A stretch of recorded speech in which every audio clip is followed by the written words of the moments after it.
નર્મદાબેન કુમાવતને આમ આદમી પાર્ટી દ્વારા શ્રદ્ધાંજલિ। અમદાવાદના જશોદાનગર વિસ્તારમાં એએમસી એસ્ટેટ વિભાગની દંડ સજા અને નિર્દય કામગીરીના વિરોધમાં નર્મદાબેન કુમાવતે આત્મવિલોપન કર્યું, જેના કારણે તેઓનું દુઃખદ અવસાન થયું।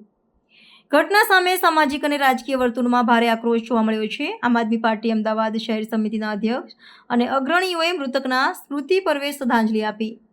પીડિત પરિવારજનમાં દુઃખમાં સહાનુભૂતિ વ્યક્ત કરી આમ આદમી પાર્ટીના પ્રતિનિધિ સમૂહે સાંસ્કૃતિક રીતે આ દુર્દાંતે ઘટનાનું નિંદા પ્રગટ કરી તેમજ એએમસી પ્રકરણમાં અધિકારીઓની સુવિધાયુક્ત જવાબદારી અંગે પ્રશ્ન ઊભો કર્યો છે।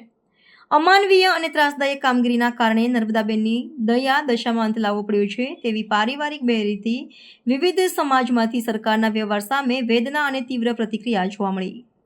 શ્રદ્ધાંજલિ કાર્યક્રમ બાદ શહેર કક્ષાએ આકરો અવાજ ઉઠાવ્યો છે કે પાલિકા અને શાસન તંત્રે સંવેદનશીલ ભૂમિકા લઈ ભવિષ્યમાં આવું નામોબેશન બનવું નહીં સહિત પરિવારને ન્યાય મળે તેવા જરૂરી પગલાં લઈ મૂલ્ય આધારિત શાસન નક્કી કરે। વિકાસના નામે નાગરિકોને દુઃખ પહોંચે મંજૂર નહીં હોવાનું પાર્ટીના આગેવાનોએ જણાવ્યું।